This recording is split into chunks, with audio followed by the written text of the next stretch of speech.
dar início à aula de hoje, que abre o nosso módulo de genética clássica, tá? Hoje a gente vai falar sobre mendelismo e também um pouco sobre neomendelismo, né, a continuação do trabalho de Mendel.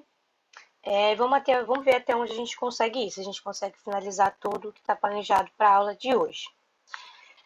Bom, esse módulo de genética clássica, né, na verdade, vai estudar bastante mais a genética da transmissão. A gente não vai estudar tanto a parte molecular, embora a gente vá fazer vamos dizer assim, algumas correlações dessa parte da genética da transmissão com a parte molecular, mas dessa vez a gente vai estudar de fato a questão da hereditariedade, como que os caracteres, né,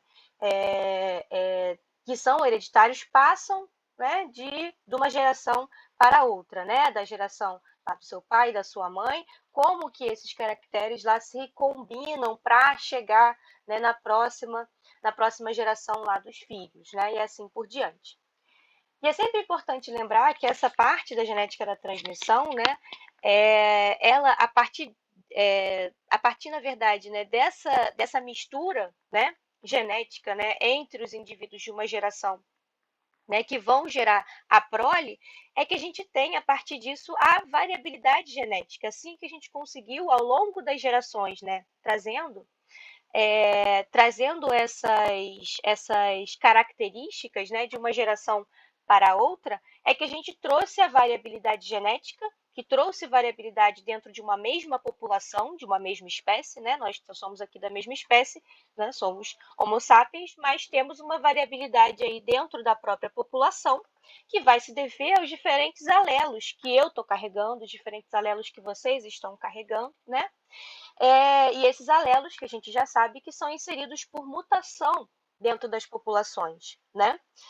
E é importante de lembrar que dentro desse contexto, né, da variabilidade genética, né, das diferenças dentro de uma própria população, ao longo das gerações e ao longo de toda a evolução, é que a gente teve a formação de novos seres, de novas espécies, né? E separando-se assim as diversas espécies, e a partir disso é que a gente teve esse caminho, né, evolutivo, né? Então a evolução ela caminha junto com a hereditariedade, porque isso tudo, né, nós temos aí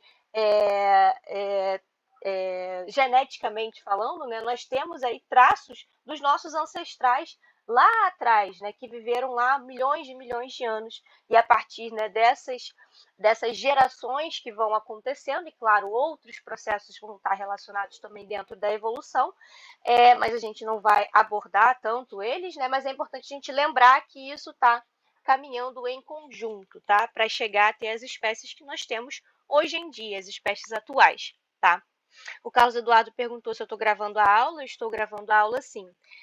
Eu só estou sem o advento do meu microfone de uso normal que eu faço nas outras aulas. Então, a qualidade do áudio da gravação é que eu vou avaliar depois se vai ficar assim decente para poder disponibilizar para vocês. Tá? Talvez não fique tão boa quanto as demais gravações, mas eu tive uma emergência e tive que gravar. Na verdade, eu tive que dar essa aula para vocês aqui fora de casa, né? Eu estou aqui no laboratório, tá? Bom, então sempre lembrando então que a hereditariedade e a evolução caminham juntas, então o trabalho de Mendel, que é o que a gente vai começar a estudar bastante hoje, mais a fundo, né? Ele se complementariza completamente com o trabalho do Darwin, né? O trabalho que estudou aí, né, a teoria da evolução, tá? Bom, vamos falar um pouquinho do mendelismo, então. Né? Você já deve ter ouvido falar no Mendel. Ai, gente, eu não estou botando os slides. Eu esqueci, gente. Me desculpem. Mas até agora vocês não perderam muita coisa. Eu sempre esqueço de compartilhar. Aqui, ó. Foi só esse slide aqui, tá, pessoal? Que a gente estava conversando, né? O trabalho de Darwin, né? Ele complementariza o trabalho do Mendel, tá? Então, vamos lá. Pode falar, Rayane. As notas. Não, vou disponibilizar antes do final desse módulo. Eu devo disponibilizar elas na segunda semana de fevereiro, tá, Rayane? Tá bom? Nada, nada. Que isso.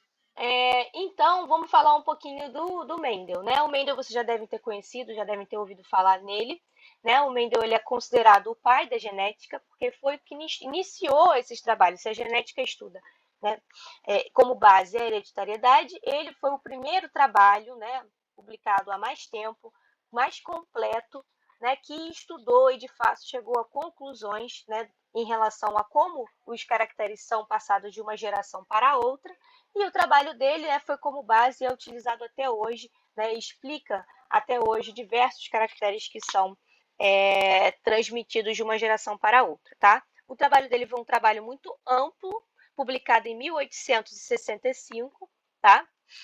Com o nome de Ensaio com Plantas Híbridas. E aí eu trago um pouco para esse termo híbrido. Não sei se vocês já ouviram falar nesse termo híbrido. Híbrido é aquele que é, né, uma combinação, né, aquele que está no meio do caminho, vamos dizer assim, né? E aí, o que ele fez, né? Utilizar plantas que tinham caracteres diferentes e gerar plantas híbridas, né? O cruzamento dessas plantas que tinham caracteres diferentes chegou em plantas que a gente chama de híbridas, né? E por isso ele estudou essas plantas híbridas e eu vou utilizar um pouco esse termo híbrida, de híbrida, e aí a gente vai, né, é interessante que vocês entendam esse termo aí, tá? O trabalho dele, a partir da publicação, não foi exatamente bem reconhecido pela potência que ele tinha, né? E em 1900 é que ele foi redescoberto, né? Um grupo de cientistas que fez o mesmo trabalho, né, de Mendel, né? Um trabalho similar, chegaram às mesmas conclusões quase 40 anos depois, e ao buscar, né, na literatura entender se alguém tinha publicado aquilo anteriormente, encontraram o trabalho de Mendel e a partir disso é que ele teve o seu reconhecimento, tá? E o trabalho de Mendel, após o término do trabalho de Mendel, né, ele conseguiu ser utilizado para muitas coisas, mas ele foi expandido também, né? O trabalho de Mendel ele foi expandido, novos conceitos, né, foram sendo também descobertos, né? Novos padrões de herança, né? E com isso, né, o que a gente chama de neomendelismo, né? É a extensão do trabalho de Mendel, tá? O Mendel, como a gente já deve saber, ele trabalhou com um organismo de estudo. Então, qualquer pesquisador, né, ele escolhe um organismo de estudo para ele estudar, né? E o Mendel queria estudar as características, né, e a passagem de uma geração para outra, então ele tinha que escolher algum organismo que tivesse características interessantes e que facilitassem o trabalho dele, né? E por isso ele escolheu as ervilhas, tá? As ervilhas, elas tinham caracteres, né, que ele visou estudar, que eram bastante nítidos e de fácil detecção e distinção. Então, ele conseguia, nas ervilhas, né, ele conseguia observar a coloração das sementes, se era amarela, se era verde, a coloração das flores. Então, os caracteres eram fáceis de se diferenciar, né? Eles não se assemelhavam tanto para ser difícil a distinção. Né? Além disso, o cruzamento entre uma planta diferente da outra, né, que tivesse esses caracteres distintos, cruzava-se e você tinha um híbrido. Aí vem o híbrido, né, que eu estou falando, né? O híbrido resultante, da prole resultante, eles eram também férteis. Né? Então quer dizer que ele conseguia ainda pegar aquele híbrido e usar em um novo cruzamento, né? Se reproduziam bem. Então tudo isso favoreceu utilizar, né, as ervilhas, tá? E aí, para utilizar essas ervilhas, o que a gente falou, né, que ele vai focar em observar caracteres dessas ervilhas, né, e observar depois dos cruzamentos, quando eu tiver a minha prole, como é que vai se dispor essa prole, quais caracteres essa prole vai ter, né? E aí o Mendel, ele ainda fez um trabalho, como a gente diz, né, um trabalho muito amplo, e por isso que foi um trabalho muito bom, porque ele não estudou um caractere só. Ele estudou 7 características da planta, tá? Ele estudou a cor da semente, que podia ser amarela ou verde. Ele estudou a forma da semente, que podia ser lisa ou rugosa. A cor da vagem, que guarda as sementes, né? Que podia ser verde ou amarela. A forma da vagem, que podia ser inflada ou murcha.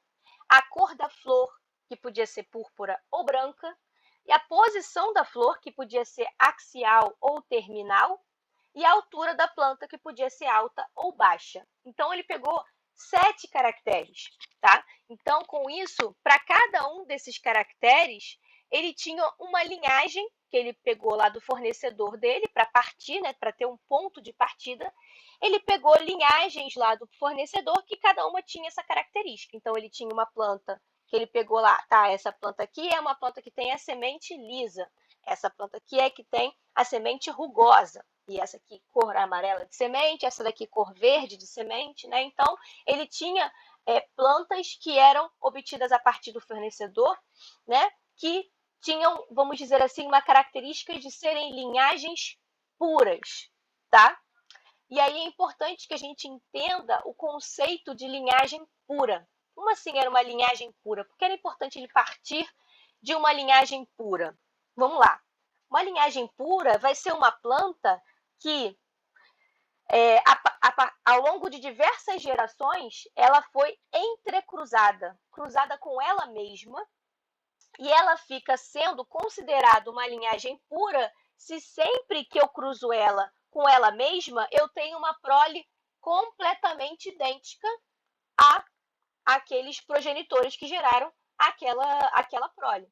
Então, vamos pensar aqui, ó, se eu tenho uma planta que tem a cor da flor púrpura e eu autopolinizo aquela planta, ou seja, eu faço um cruzamento dela com ela mesma, eu chego em uma prole que todas elas são púrpuras. E aí eu faço a autopolinização de novo. Eu chego numa prole completamente sempre, né, ao longo das gerações, se eu faço um entrecruzamento, eu tenho sempre os mesmos, a prole inteira com a mesma característica, quer dizer que eu tenho uma linhagem pura, tá? Ela é uma linhagem pura, ela não está misturada, ela não é um híbrido, tá? Ela tem uma linhagem pura. Então, todos esses caracteres que ele pegou, de qual ele partiu, o Mendel partiu de linhagens puras para esses caracteres. Então, ele tinha uma linhagem pura com a cor da flor púrpura, ele tinha uma linhagem pura com a cor da flor branca, tá? Então, isso foi o que o fornecedor, ao fornecer ao Mendel, fez ao longo, né, do tempo. E o Mendel foi lá e pegou essas linhagens puras, né, que foram obtidas, e ele chamou essa geração de geração parental, tá? É a geração parental, é a geração por onde a gente vai partir para fazer os cruzamentos, tá? Então, vão ser linhagens puras. Quando a gente abrevia para a sigla P. Então, é a geração P, tá? Beleza. Isso foi de onde ele partiu. Depois disso, a gente sabe o que ele fez, o ensaio era com plantas híbridas, então ele começou a fazer os cruzamentos entre essas linhagens parentais, né? E o mais importante do trabalho do Mendel não foi somente observar a prole que foi obtida, tá? Mas sim contar os resultados, qual a quantidade, né, dentro dessa prole que tinha uma característica e quantos tinham a outra característica. Então, o diferencial do trabalho do Mendel foi trazer resultados matemáticos, tá? Que conseguiram fazer com que ele observasse um padrão. A herança, né, a hereditariedade acontecia em um padrão matemático que ele conseguia quantificar, tá? E ele fez isso para 7 características e observou um padrão para as 7. Né? Então, quando a gente chega nisso, o cientista chega em observar um padrão, a partir daquilo ali é que ele consegue formar a teoria. Tá? E isso tudo trouxe, né, o potencial do trabalho do Mendel. Tá? Então, isso tudo só para entender de onde ele partiu. E aí ele começou a fazer os experimentos dele. Primeiro experimento, vou pegar as minhas gerações parentais puras e vou cruzar uma com a outra. Então, eu tenho uma geração parental de flor púrpura e uma geração parental de flor branca, por exemplo, e eu cruzo uma com a outra, eu tenho a minha geração filha, né? Que vai ser a prole desse cruzamento, e que ele chamou de geração, primeira geração filial, né? A primeira geração filial a gente abrevia para o termo F1, tá? Então, a F1 é a prole desse primeiro cruzamento entre as gerações parentais, tá? Ele fez isso para as 7 características, tá? E eu estou dando um exemplo aqui. Para a cor da flor, o que aconteceu com a geração F1? que ele observou na geração F1? 100%, ou seja, ele olhou planta por planta dessa prole, 100% da geração F1 tinha a flor na coloração púrpura. 100% na coloração púrpura, tá?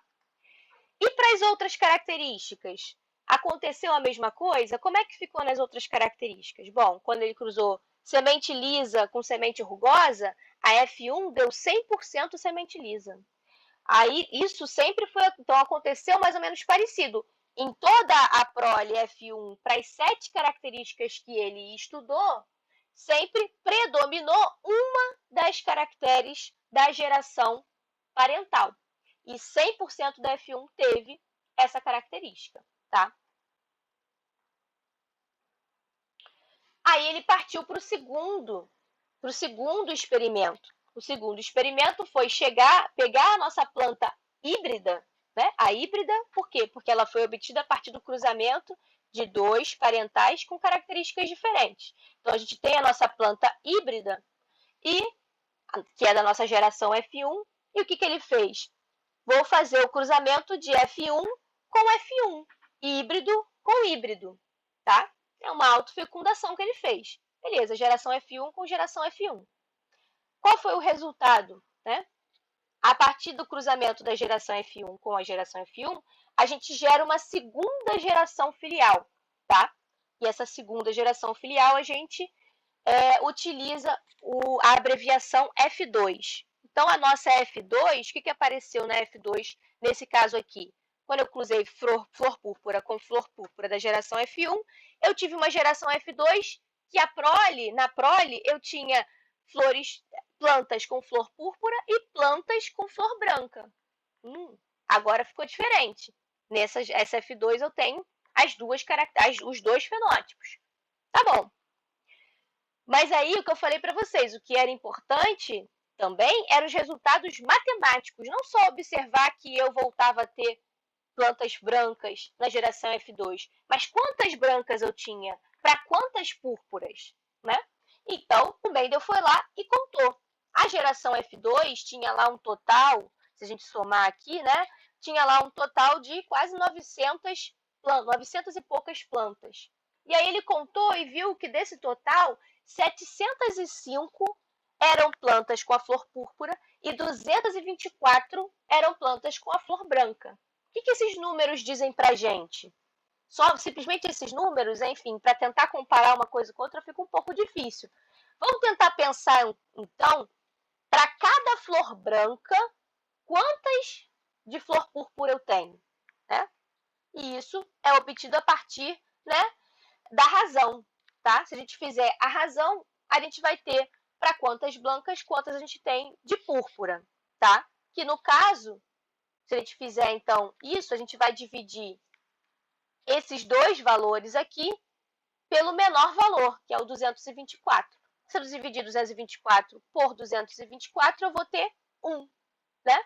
Então, para uma flor branca, quantas púrpuras? Vou dividir o 705 por 224 também. O que eu tenho?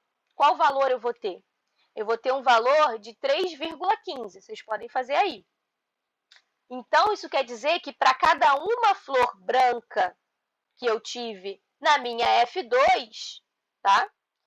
Eu tive 3,15 flores púrpuras. Aproximadamente 3, né? 3,15 é quase 3.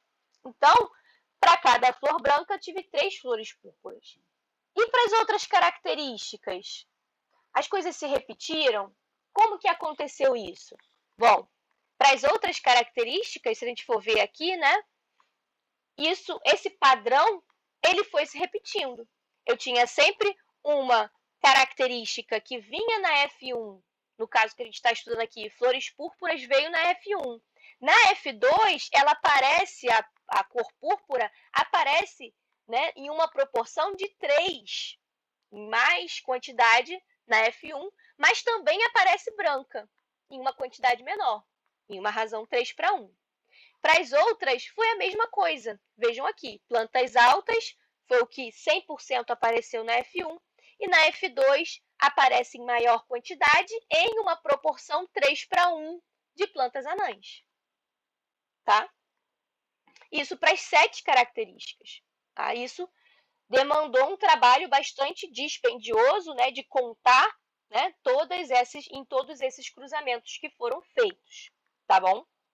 Mas vejam que a razão se mantém sempre a mesma, próxima de 3, 2,8, 2,9, né? Essa variaçãozinha é normal de acontecer, mas a gente vê que é tudo uma razão próxima de 3 para 1. Agora vamos falar mais do exemplo em relação às sementes, né?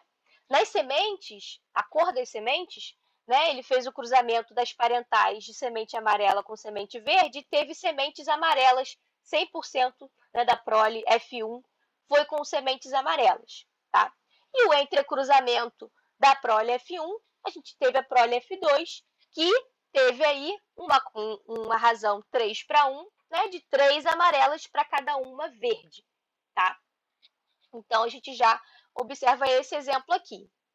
Vamos entender um pouquinho mais sobre esses cruzamentos, né? O cruzamento da F1 e os resultados que foram obtidos, tá?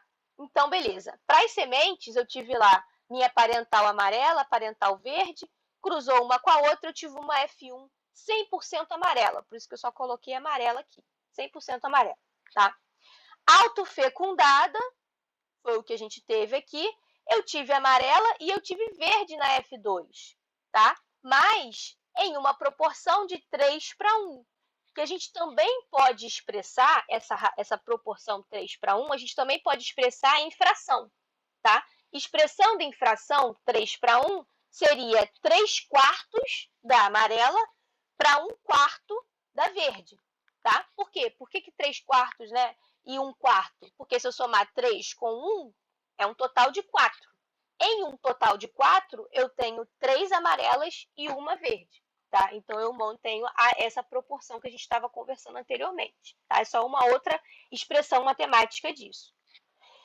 E ele fez também um outro experimento, ele não fez somente a autofecundação da amarela, ele fez também o cruzamento da amarela híbrida da F1 com a linhagem parental verde, tá? Pegou aquela parental verde e fez o cruzamento dela com a F1.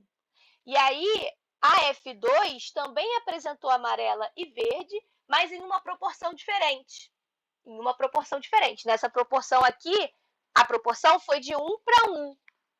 Uma amarela em um total de 2 e uma verde em um total de 2, ou seja, expressando em fração, metade amarela, metade verde, tá? Esse foi um outro cruzamento que foi feito também com as plantas da F1, tá? E aí, quais foram as conclusões que o Mendel chegou a partir desses cruzamentos, né? Desses cruzamentos com as plantas híbridas que ele realizou, tá? Ele chegou, primeiro que ele começou a compreender que a geração F1 foi 100% da coloração amarela, por exemplo, tá? Dando um exemplo de alguma das características. Foi 100% da coloração amarela a semente. Mas depois que teve o cruzamento entre elas, gerou uma prole que não tinha somente amarela, tinha verde também. Isso quer dizer que a planta híbrida da F1, embora ela seja amarela, ela ainda carrega algum fator hereditário, algum traço hereditário para a cor verde. Ela só não expressa essa cor verde, mas ela tem o fator hereditário nela, tá? E isso fez o Mendel pressupor que os fatores hereditários, né, eles vinham em pares. Então, ela recebeu da sua geração parental verde a informação genética para a coloração verde. Só que ela também recebeu, né, da sua geração parental a informação genética para a coloração amarela. E como isso estava em par, então eu tenho informação genética para verde e para amarela na nossa F1, né? Ela ainda carrega a informação para verde, mas ela só expressa para a coloração amarela. Isso trouxe o Mendel entender que esses fatores vinham em pares e que existia uma dominância entre um fator e outro. Então, a informação genética para a coloração amarela dominava sobre a informação para a coloração verde, que ficava ali, mas ficava ali sendo camuflada, escondida, e só aparece novamente na geração F2, quando você tem cruzamento de híbrido com híbrido, tá? Beleza. E isso também trouxe os resultados matemáticos, e aí em relação aos resultados matemáticos, o Mendel trouxe esse princípio aí, que é o princípio da segregação igual, porque com os fatores vindo em pares, né, isso justificava a expressão matemática, né, que o Mendel chegou.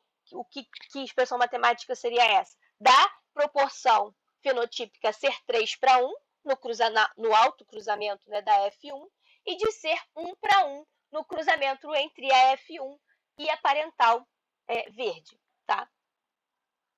Beleza. E lembrando que, quando eu estou falando que o Mendel pressupôs que viriam em pares, isso é uma coisa que a gente já sabe porque a gente já estudou a parte molecular. A gente está agora em 2021. Mas lá em 1800, e lá quando o Mendel fez essa suposição, ele não fazia ideia, né, da presença de cromossomos, né, e que nós recebemos um conjunto de cromossomos da nossa mãe, um conjunto de cromossomos do nosso pai, e somos organismos diploides que têm um par de cada cromossomo, né?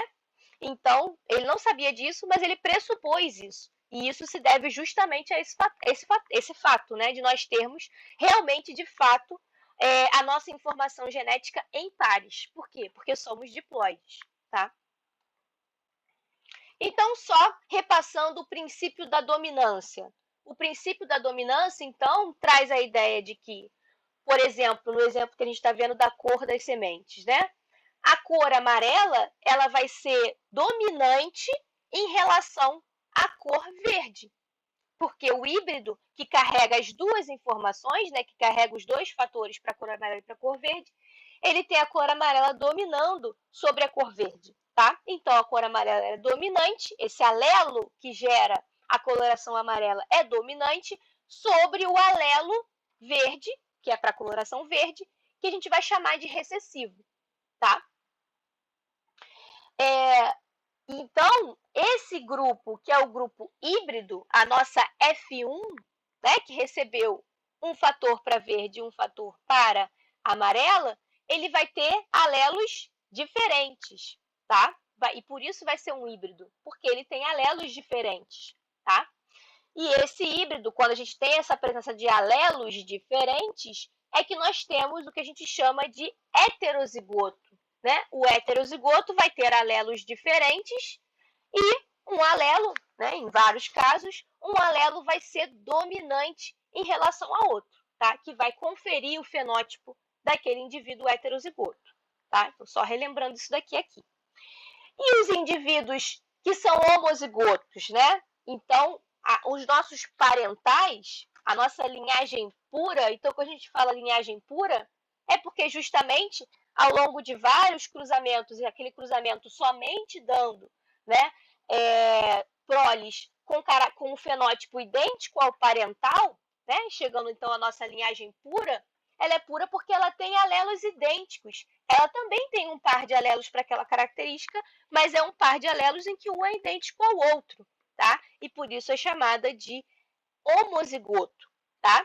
E a gente tem dois tipos de homozigoto aí, porque a gente tinha a linhagem pura amarela e a gente tem a linhagem pura verde. Nós temos os homozigotos que são dominantes, que têm alelos idênticos, que são os alelos dominantes para a cor amarela, e a gente tem o homozigoto recessivo. O homozigoto recessivo, ele tem alelos idênticos, e esses dois alelos idênticos são para a coloração verde.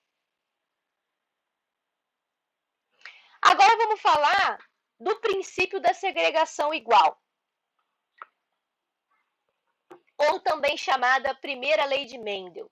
O que significa esse princípio da segregação igual? Vai significar isso daqui, essa explicação ao que o Mendel chegou para justificar os números, os valores, né? Essa proporção, né? 3/4 de amarelo para 1/4 de verde, tá? E ele explicou como? Vamos pensar aqui, essa é a explicação que o Mendel chegou, né, para essa figura aqui que eu mostrei para vocês, tá? Que estava mostrando somente as colorações, né, e as ervilhas. Bom, eu parti de uma geração parental P, né?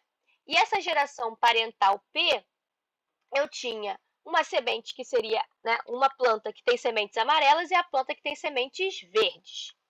E aí, a gente já tem a pressuposição, né, de que a gente tem esses caracteres, né, esses fatores, desculpa, genéticos, que o Mendel chamou de fatores genéticos lá inicialmente, em pares. E aí ele passou a utilizar letras para poder, para utilizar como terminologia para identificar esses fatores genéticos. E aí ele usou a letra Y, e aí a letra Y, quando tivesse em maiúsculo, tá? Ou Y maior, ou Yzão, que a gente normalmente usa isso, né? Yzão, Yzinho, Azão, Azinho, né? Usando essa terminologia, quando está em maiúsculo a letra, é porque eu estou falando do alelo dominante. Quando está em minúsculo, estou falando do alelo recessivo. Então, se eu vou representar quem é o meu parental amarelo e quem é o meu parental verde, eu vou representar o meu parental amarelo como Yzão, Yzão. Ele carrega dois alelos dominantes, dois Yzões. E o verde, né, a nossa planta com semente verde, carrega dois alelos do tipo Yzinho, tá? Então, beleza, essa é a nossa parental. O que vai acontecer? Quando eu chegar na minha prole, tem o cruzamento desse com esse, a nossa prole também vai ter que receber um par. Então, ela recebe um de um progenitor e o outro alelo de outro progenitor, certo? Certo. Mas se os progenitores, como esse caso aqui, só tem um tipo de alelo para doar, só tem a possibilidade desse cara aqui doar o Yzão e desse cara aqui doar o Yzinho, certo? Então, a nossa F1 vai ser híbrida, vai ser heterozigota, como a gente estava conversando, porque ela obrigatoriamente vai receber um Yzão e um Yzinho. E vai ter essa terminologia aqui, vai ser Yzão e Yzinho, tá? E por isso, então, isso já justifica o resultado matemático da nossa F1 ter dado 100% amarela. Por quê? Porque ela é 100% Yzão e Yzinho, tá? E a gente já sabe que o Yzão domina sobre o Yzinho. O alelo para a cor amarela domina sobre o alelo para a cor verde, tá? Isso já justifica esse primeiro dado. Agora, vamos para F2, né? E aí é que vem a lei da segregação igual que ele conseguiu observar. Porque esse cara aqui da F1, ele pode, aí ele tem a opção de doar para a sua prole, ele pode doar tanto o alelo Yzão quanto o alelo Yzinho. Será que a chance da prole receber um ou o outro, será que tem mais chances dele receber um alelo do que o outro? Será que é isso que justifica os resultados? Ou ele tem sempre, a prole tem sempre a mesma chance de receber um ou o outro, tá? É essa pergunta que o Mendel fez e os resultados mostraram que a prole tem sempre a mesma chance de receber um ou outro, tá? A segregação, então, essa questão da segregação é isso de receber o alelo, tá? Da F1 para a F2, tá?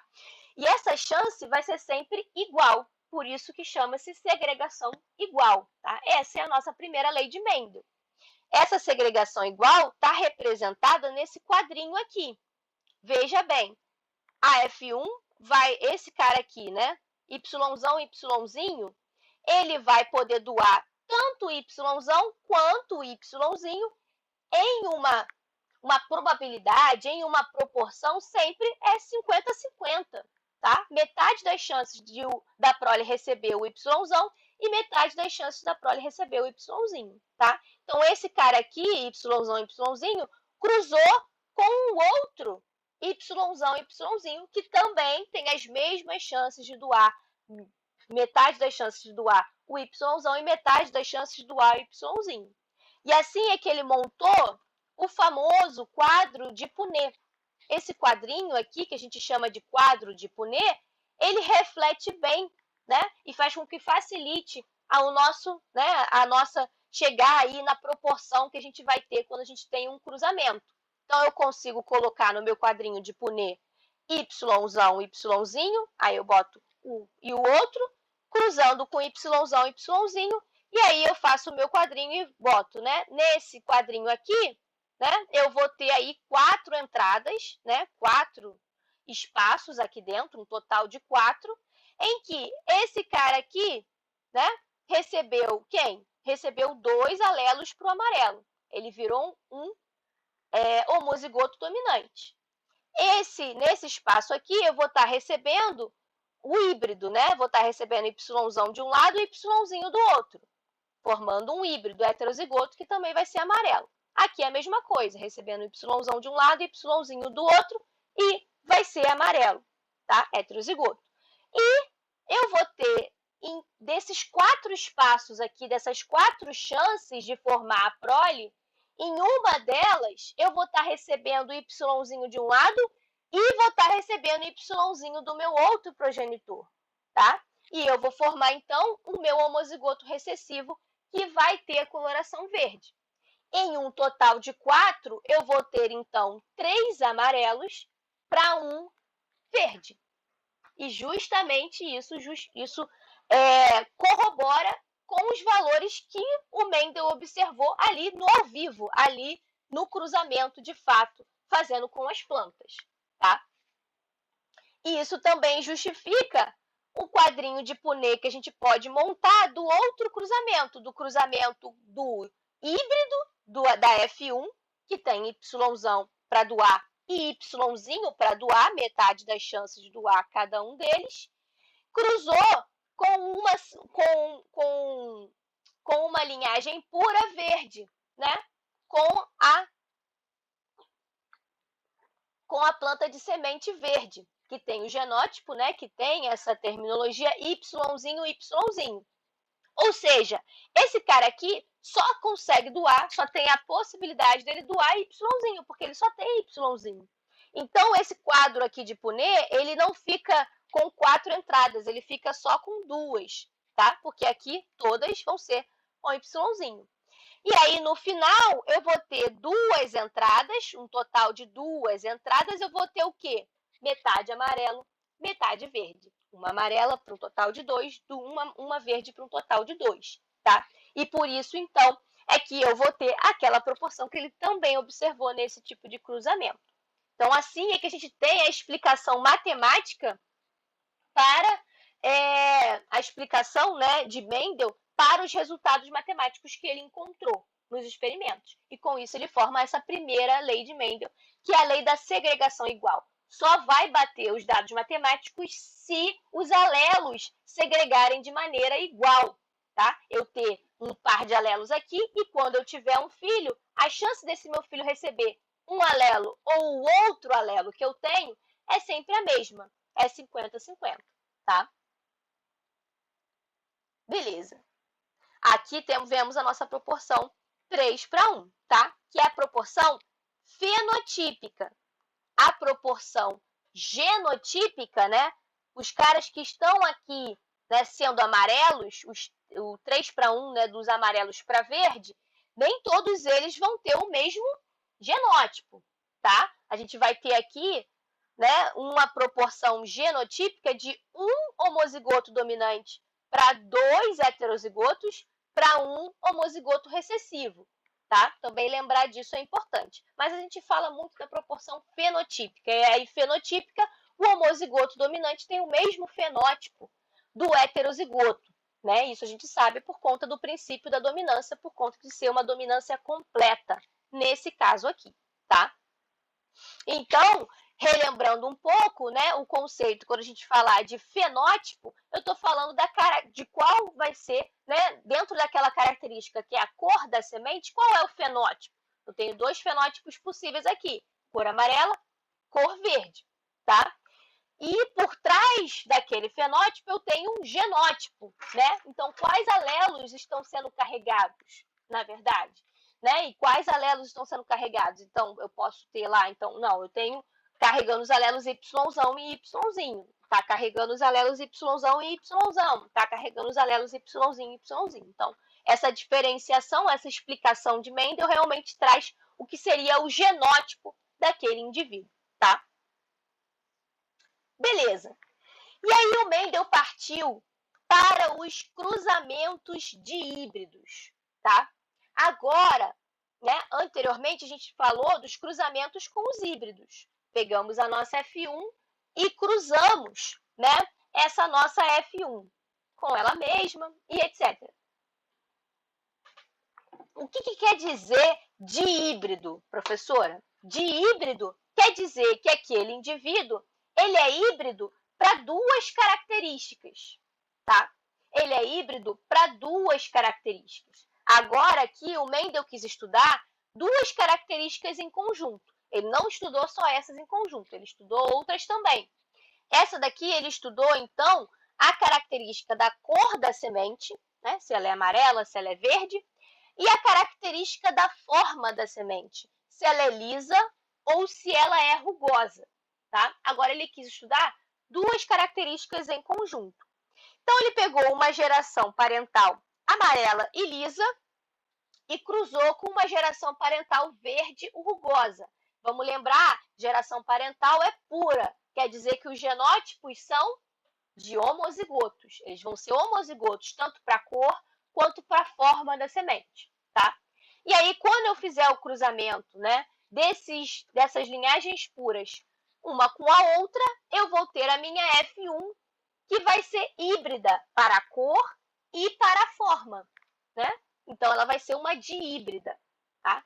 Então, ela vai ser uma dupla heterozigota, né? Ela vai ser heterozigota para a cor e vai ser heterozigota para a forma da semente, tá? E como ela é heterozigota para essas duas características, qual vai ser o fenótipo dela? O fenótipo dela vai ser o fenótipo dominante, né? Que corresponde ao alelo dominante, tanto para a cor quanto para a forma. Para a cor, a gente já sabe, já viu, que é amarela. Para a forma, é lisa, tá? O fenótipo dominante. E aí ele fez o quê? O tal do cruzamento de híbrido. Vou cruzar amarela lisa com amarela lisa da geração F1. E aí o que eu vou ter a partir disso, né? Aqui a gente tem os genótipos sendo colocados, a gente está usando o Y para falar da cor e estamos usando a letra R para falar da forma, tá? Então, tivemos o nosso homozigoto dominante para cor e forma, o nosso homozigoto recessivo para cor e forma, cruzou um com o outro, nós temos aqui o nosso duplo heterozigoto, o nosso dihíbrido, tá bom? Fiz o cruzamento, então, de Yzão e Yzinho com Rzão, Yzão, Yzinho, Rzinho, com um outro indivíduo, Yzão, Yzinho, Rzão, Rzinho. O que eu vou ter nessa nossa F2, tá? E aí vem a ideia da segregação independente, tá? A gente falou da segregação igual dos alelos e agora o Mendel quis entender se também a segregação ocorria de forma independente entre uma característica e a outra característica, tá? Esses alelos desses diferentes genes, e aí agora eu entro que cada característica dessa está relacionada a um gene, né? Isso a gente sabe por conta do nosso módulo molecular.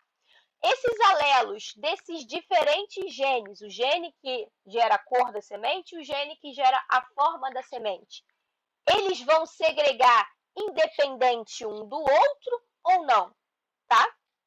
Então, vamos pensar aqui. Nossa geração P só tem como doar, esse cara aqui só tem como doar os alelos que ele tinha, que são dominantes. E esse aqui só tinha como doar os alelos recessivos.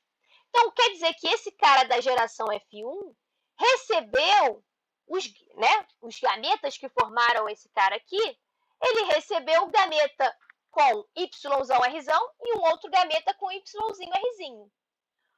Quando ele for fazer o seu cruzamento, quando ele for doar os gametas dele para a próxima geração, será que ele vai necessariamente doar o Yzão junto com o Rzão e o Yzinho junto com o Rzinho sempre?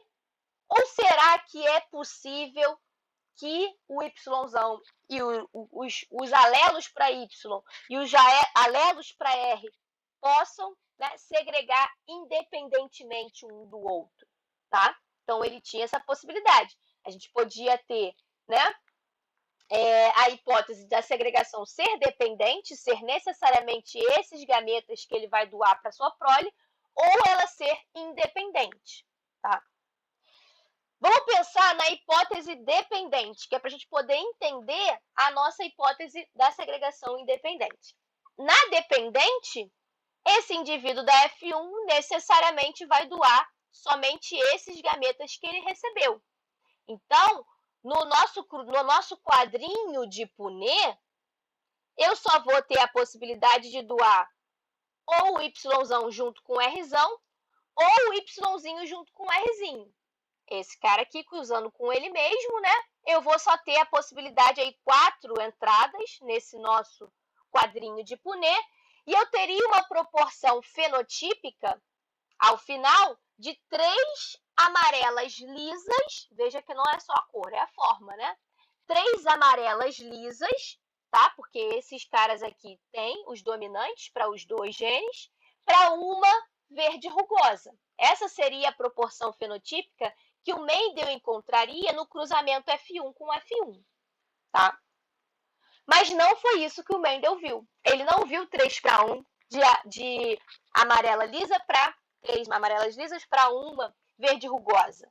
O que o Mendel observou foi isso aqui, que corroborava com a hipótese da segregação independente. Esse cara aqui recebeu os gametas dessa forma, mas ele podia doar não só esse gameta aqui e esse gameta aqui que ele recebeu. Ele também conseguia doar o Yzão junto com o Rzinho e o Yzinho junto com o Rzão, mostrando que os alelos dos 2 diferentes genes podiam segregar um independente do outro, tá? E a proporção com que eles apareciam era da mesma chance também, assim como a gente estava mostrando anteriormente. Também é a mesma chance de receber o Yzão Rzão, Yzão Rzinho, Yzinho Rzão e Yzinho Rzinho. Então, já que eu tenho 4 possíveis gametas que eu posso gerar, que são as combinações, né, dos alelos que ele tem aqui, eu tenho 25% de chance de doar cada um deles, que está aqui demonstrado por 1/4. Tá? Tem 1/4 de chance de doar cada um deles.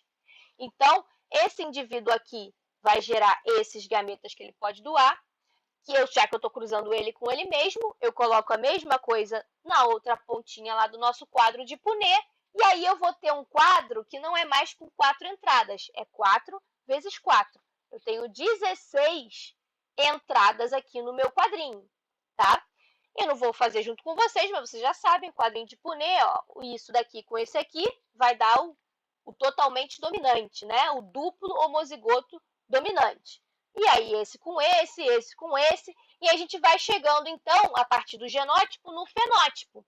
Vejam aqui, a gente vai ter várias amarelas lisas, mas a gente também vai ter amarela rugosa, vamos ter verdes rugosas e vamos ter, verdes lisas e vamos ter verdes rugosas. E a proporção fenotípica vai ser de 9 amarelas lisas para 3 verdes lisas para 3 amarelas rugosas para uma verde rugosa, em um total de 16, tá? Então, é 9 16avos, 3 16avos, 3 16avos e 1 16avos, tá?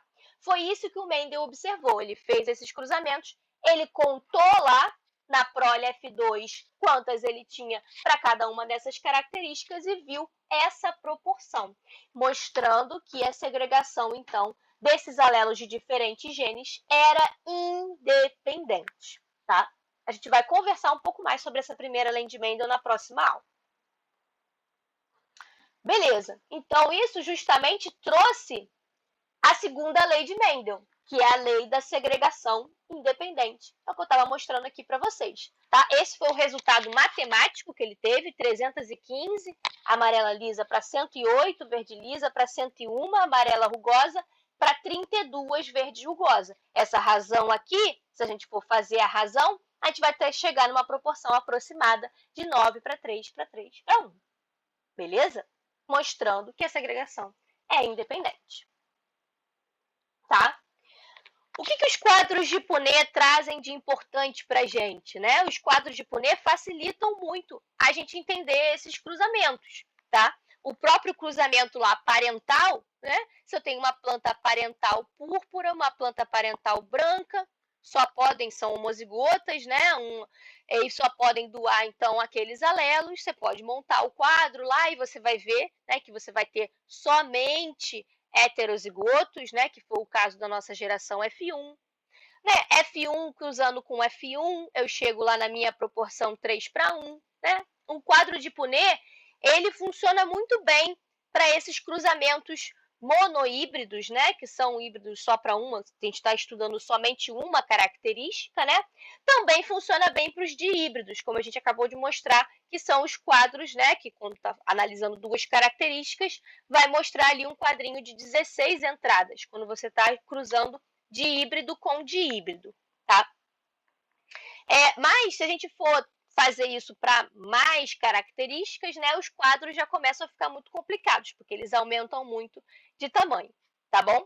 Eu vou passar isso daqui para a gente conversar um pouquinho na próxima aula, tá? O princípio da probabilidade, né? Aí a gente vai usar um pouquinho do princípio da probabilidade nesses casos, e é importante que a gente entenda esses princípios da probabilidade, a regra do ou e a regra do e, principalmente quando a gente entrar lá nos heredogramas. Mas eu vou voltar nisso depois, então eu nem vou falar agora, que é para dar tempo da gente falar de outras coisas mais importantes. Beleza. Então vamos lá. Agora a gente vai falar um pouquinho sobre o neomendelismo, tá? Vocês estão bem quietos hoje? Alguém tem alguma pergunta, algum comentário? Eu estou olhando aqui no chat também. Se vocês quiserem falar no chat, podem falar, tá? Beleza. Então, vamos lá. O neomendelismo, ele foi a continuação do estudo do Mendel, né? Foi a extensão do estudo do Mendel. Por quê? O Mendel pegou as ervilhas como organismos, né, de estudo, estudou 7 características e chegou àquelas conclusões, tá? Mas ele não sabia nem a base molecular, né, que vinha por trás de tudo aquilo ali que ele observou, tá? Por exemplo, em relação à dominância, né, que o Mendel observou para essas características. Gabriel, eu vou divulgar as notas na segunda semana de fevereiro, eu ainda não terminei de corrigir, tá bom? Em relação a esses, o que estava por trás de tudo aquilo que o Mendel estava observando, né? Dessa dominância completa, né? Dessa segregação até, né, em relação aos alelos e segregação entre 2 genes diferentes. Então, a gente depois disso conseguiu, né, estender, estudar mais e observar outras relações entre alelos, não somente a dominância completa, como a gente já vai ver, tá? Primeiro eu vou falar um pouquinho sobre esses mecanismos com que ocorrem a dominância completa, né? A gente vê e sabe, né, que quando o cara é heterozigoto, né, para lá a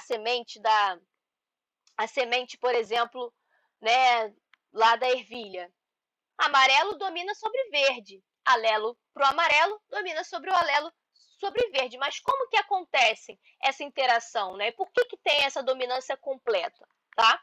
E a gente vai estudar um pouquinho aqui, tá?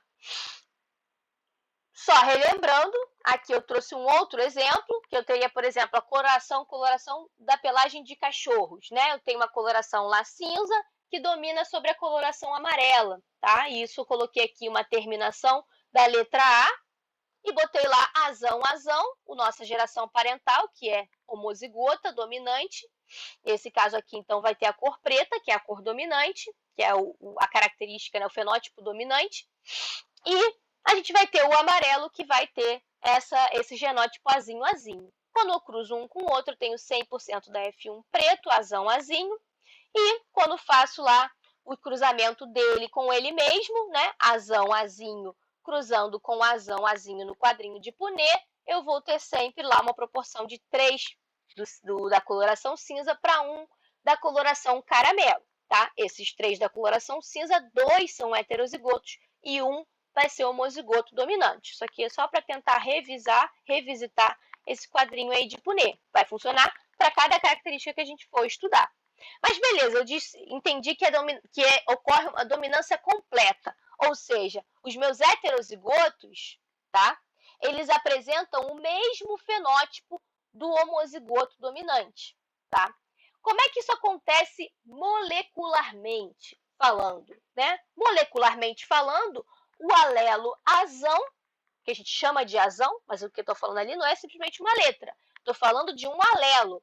Alelo é o quê? Alelo é uma variação do gene, né? A gente tem lá o gene para coloração, né, da pelagem lá do cachorro, por exemplo, e essa sequência daquele gene, né, tem uma determinada sequência e vai ter variações daquela sequência, mutações que vão acontecer. Alguns pontos você vai ter ali mutações, e aí você vai ter um gene que vai ter um alelo ali, aquela sequência ali vai ser um alelo para a coloração cinza, e eu tenho um outro alelo, uma outra variação daquele gene, que define a coloração caramelo, tá? Então, é uma diferenciação entre o alelo azão e o alelo azinho, que são diferentes, e o azão domina sobre o azinho, tá?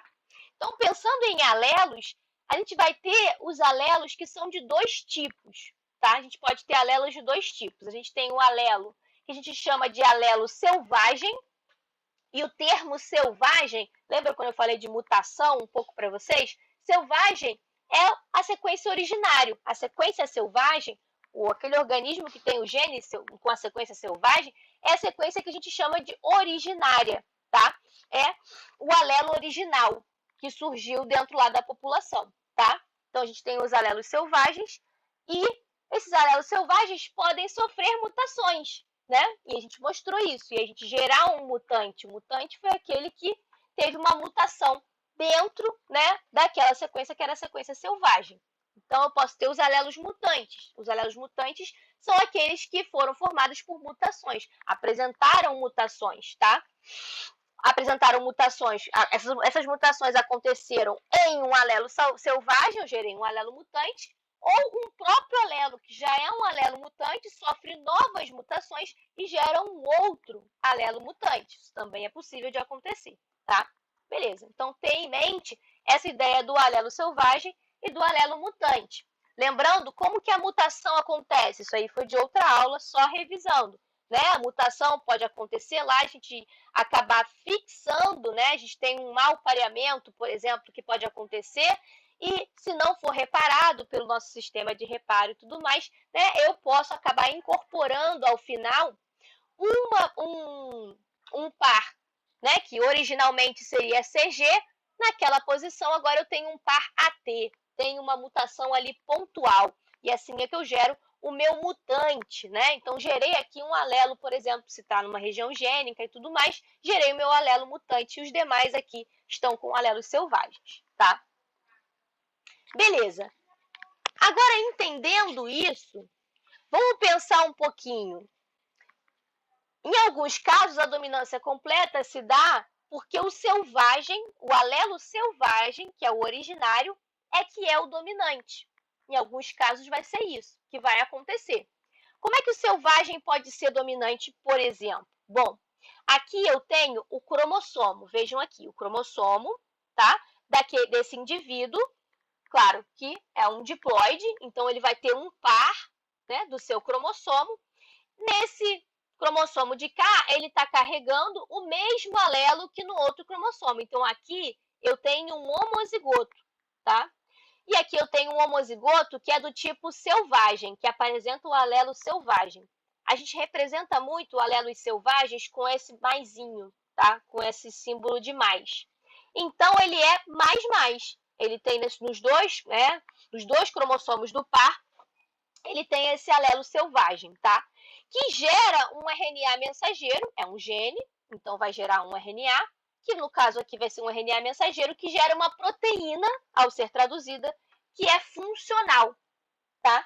Que consegue desempenhar a sua função, né? Dar lá a coloração específica, por exemplo, né? Ou uma característica que está associada a esse gene. Então, o nosso homozigoto selvagem gera proteína funcional a partir dos dois, né? Da sua dupla lá que ele tem, no parzinho dele de alelos. E aí o heterozigoto, como é que vai ser o heterozigoto? O heterozigoto ele tem um alelo selvagem e um alelo mutante, que sofreu, que apresentou uma mutação, tá? O cromossomo que tem um alelo selvagem vai gerar RNA mensageiro, que vai gerar uma proteína que está com a função lá, está funcional essa proteína. Mas o alelo mutante que tem uma mutação, pode ser que essa mutação gere no final uma proteína que essa mutação foi drástica para a proteína. A gente estudou vários tipos de mutação, né? Substituição e várias, né? Que gerou uma proteína que não é funcional, tá? Só que essa proteína mesmo, né? Essa proteína não sendo funcional, eu tenho um alelo mutante gerando uma proteína não funcional que perdeu, então, faz com que perca a função, né? Nesse caso, a gente chama esse tipo de alelo nulo, tá? Que anulou a função. Então, eu gerei aqui, esse cara aqui tem um alelo nulo, que acaba com a função. Beleza. Mas o heterozigoto, nesse caso, gera um pouco de proteína funcional, menos do que esse cara aqui, mas gera também. E, em muitos casos, isso vai ser o suficiente, tá? Isso vai ser o suficiente. Uma dose apenas do alelo selvagem é suficiente para suprir a função, tá? E por isso o heterozigoto vai ter o mesmo fenótipo do homozigoto selvagem, tá? Que é o caso da dominância completa aqui acontecendo. O nosso, né? O nosso indivíduo que é homozigoto recessivo, ou seja, ele tem somente alelos mutantes, que são esses alelos nulos, tá? Ele só vai gerar proteínas não funcionais, tá? E aí ele vai ter, então, um fenótipo diferente do heterozigoto e do homozigoto dominante, tá? Porque ele não gera aquela proteína funcional. Vamos imaginar aqui, para esse caso anterior, o nosso recessivo tinha a coloração do pelo caramelo, tá? Pode ser que essa proteína que tenha determinada função aqui, né, que quando ela é funcional, ela traz a tal pigmentação, ela está associada com a pigmentação que traz a coloração cinza.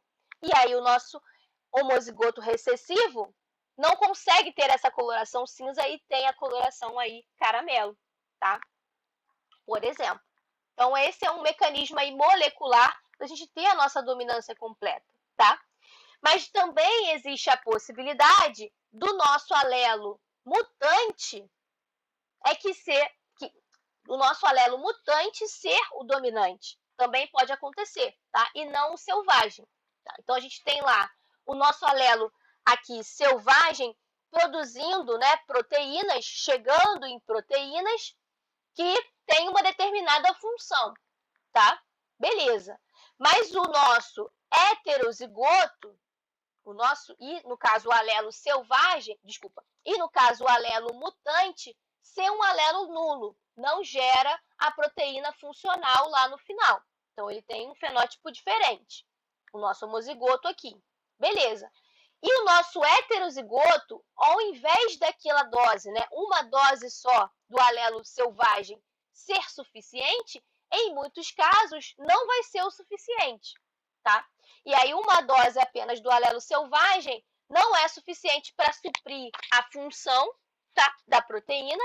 Então, esse heterozigoto não vai ter, né, um fenótipo igual ao selvagem. Ele vai ter um fenótipo igual ao do homozigoto mutante, tá? Nesse caso aqui, que a gente chama de modelo de haploinsuficiência, né? É insuficiente.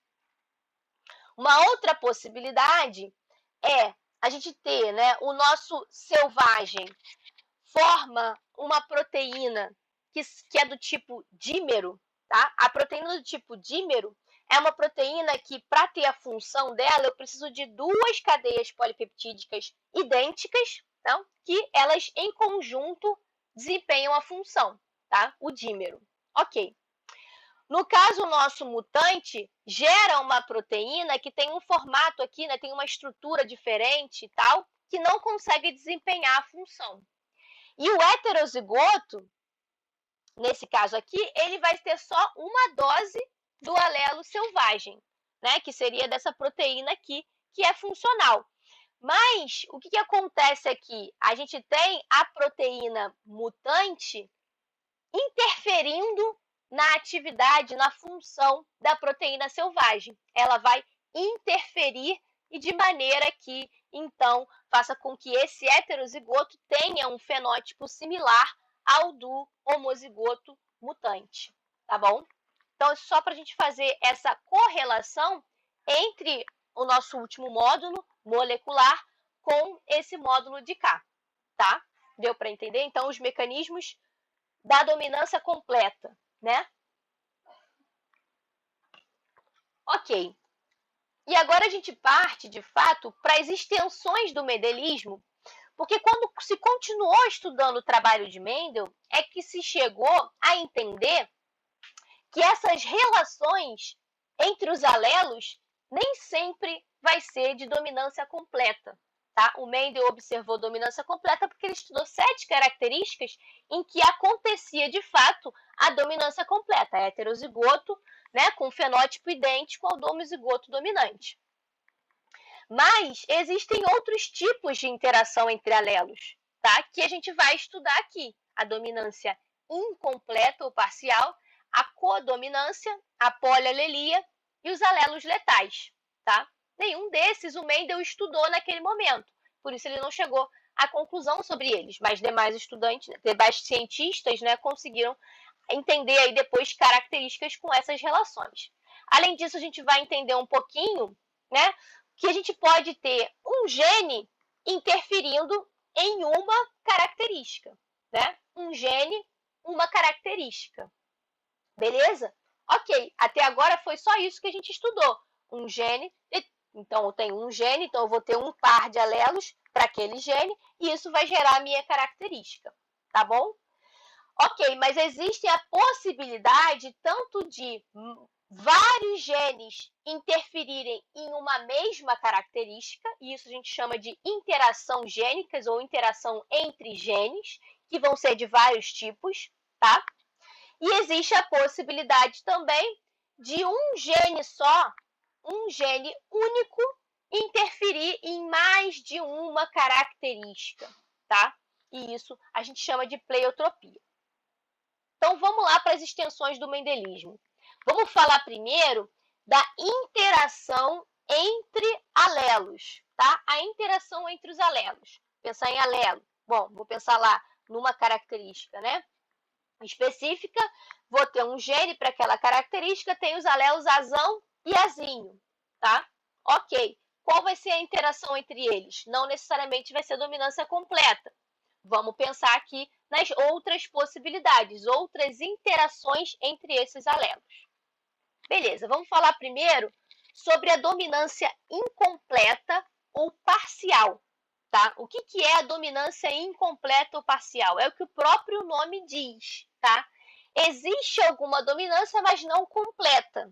Tá? E isso vai fazer com que o heterozigoto, que na dominância completa tinha o mesmo fenótipo do homozigoto dominante, ao invés disso, ele vai ter um fenótipo intermediário. Tá? Ele não chega a ser igual ao homozigoto dominante, também não é igual ao homozigoto recessivo, ele fica ali no meio do caminho, tá? Esse tipo de interação acontece muito na coloração de muitos organismos, etc., e acontece na coloração dessa planta aqui, se eu não me engano, nas dedalheiras. As dedalheiras. A coloração das dedalheiras, ela vem de um caso de dominância incompleta, em que a gente tem o nosso homozigoto dominante tendo uma coloração vermelha, o homozigoto recessivo tendo uma coloração branca, Quando eu cruzo um com o outro, eu tenho o meu heterozigoto, a minha F1 aqui, que não vai ser vermelha. Vai ficar no meio do caminho entre o branco e o vermelho. Vai ser coloração rosa, por exemplo. Então, aqui, o que a gente vai ter dentro do nosso cruzamento da F1? Dentro do nosso cruzamento da F1, do nosso quadrinho de Punnett, eu vou ter uma vermelha para duas rosas para uma branca. Essa proporção fenotípica aqui, 1 para 2 para 1, tá? A proporção fenotípica vai ser essa, não vai ser de 3 para 1, né? Na dominância completa é 3 para 1, porque esse cara aqui e esse cara aqui tem o mesmo fenótipo, mas aqui não tem, o fenótipo é diferente. É vermelho, uma vermelha para duas rosas para uma branca. Beleza? Deu para entender? Ok, vamos lá. Outra possibilidade é a codominância, tá? O que é a codominância? As pessoas confundem muito a codominância com a dominância parcial ou incompleta. Dominância parcial ou incompleta, o fenótipo do heterozigoto é intermediário, fica no meio do caminho, tá? É como se uma dose apenas do alelo dominante me trouxesse um pouco daquele fenótipo ali, tá? E por isso eu ficasse no meio do caminho. Nesse caso aqui da codominância, quando a gente tem dois alelos que são codominantes, quando eles estão em conjunto, ambos os fenótipos correlacionados com eles aparecem, tá? E esse é um caso clássico dos nossos grupos sanguíneos, tá? Em humanos. Né? A gente tem os grupos sanguíneos A, B e 0, né? Que o 0 a gente chama normalmente de O, né? A, B e O, né? Os nossos grupos sanguíneos, né, para a determinação deles, nós temos, na verdade, 3 alelos possíveis, e não 2 apenas. Nós temos 3 alelos possíveis. O alelo que seria o Azão, né, o Izão A, nós temos o Izão B e nós temos o alelo Izinho, tá? Essas 3 possibilidades de alelo que podem estar lá no gene que está relacionado à nossa tipagem sanguínea, tá? E como é que ficam os fenótipos? Bom, o cara que tem o fenótipo de tipo sanguíneo A, né, ele pode tanto ter apenas o alelo Izão A, que dá esse fenótipo, né, do tipo sanguíneo A, ele pode ser um homozigoto para Izão A, mas ele também pode ter aí um alelo Izão A junto com um alelo Izinho. O alelo Izinho é um alelo que é recessivo. Ele é recessivo tanto para o alelo, quando está presente em conjunto com o alelo Izão A, quanto com o alelo Izão B, tá? O tipo sanguíneo B, mesma coisa que aqui. A gente vai ter, né, o alelo ou duplamente, né, sendo um homozigoto para o alelo Izão B, ou heterozigoto com o alelo Izão B em conjunto com o alelo Izinho. Dominância completa também acontecendo aqui, tá? E dominância completa aqui. E aí vem o caso de codominância, tá? Aqui a gente tem a dominância completa dos alelos Izão A e Izão B, eles dominam sobre o alelo Izinho, tá? E quando a gente tem só o alelo Izinho, a gente vai ter aí sim o fenótipo O, né? Mas quando a gente tem o alelo Izão A e o alelo Izão B, então esse indivíduo que tem esse genótipo, ele vai ter um fenótipo que é o fenótipo AB, tá? E o fenótipo AB, ele não é intermediário entre o A e o B. O fenótipo AB quer dizer que esse indivíduo vai ter tanto o fenótipo A quanto o fenótipo B, tá? Então, acontece uma codominância entre esses dois alelos, tá? Os dois são dominantes e, em conjunto, eles são codominantes, tá? Isso por quê? Porque essa proteína, né, que é gerada, na verdade, que traz para a gente esses fenótipos do grupo sanguíneo, é uma proteína que está lá na membrana das hemácias, tá? Das nossas hemácias. Essa proteína, ela vai estar lá na membrana da hemácia, né? Vai estar no indivíduo que é tipo sanguíneo A, ele vai ter essa proteína relacionada ao alelo isão A na membrana lá da hemácia. O do tipo sanguíneo B vai ter a outra proteína que está relacionada ao alelo isão B. Quando o indivíduo tem esses dois alelos, lá nas hemácias dele tem tanto uma proteína quanto a outra proteína, tá? Então, por isso que é uma codominância, tá? Beleza. E a gente utiliza muito essa simbologia aqui para indicar, né? O termo, o símbolo igual mostra codominância, codominância do isão A com o isão B. E esse símbolo, né, de maior, ele indica dominância, tá? Então, esses dois aqui, né, um tem codominância em relação ao outro e os dois, né, têm dominância em relação ao alelo izinho, tá? Beleza. Agora vamos falar do caso de alelos múltiplos, que o Mendel também não observou, né? O Mendel observou apenas características em que você tinha dois alelos possíveis, tá? Os alelos múltiplos ou a polialelia é quando um gene tem mais do que dois alelos. Tem mais do que dois alelos, tá? Teriam 3 ou mais alelos. Leonardo, já vou responder sua pergunta, só vou terminar de concluir aqui.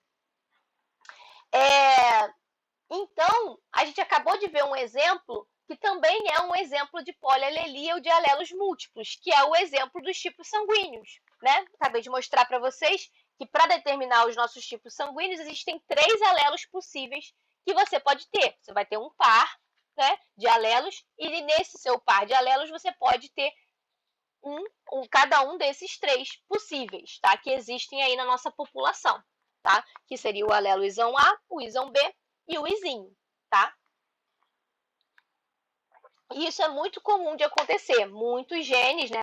Para muitas características, a gente vai ter mais do que 2 alelos possíveis, tá bom?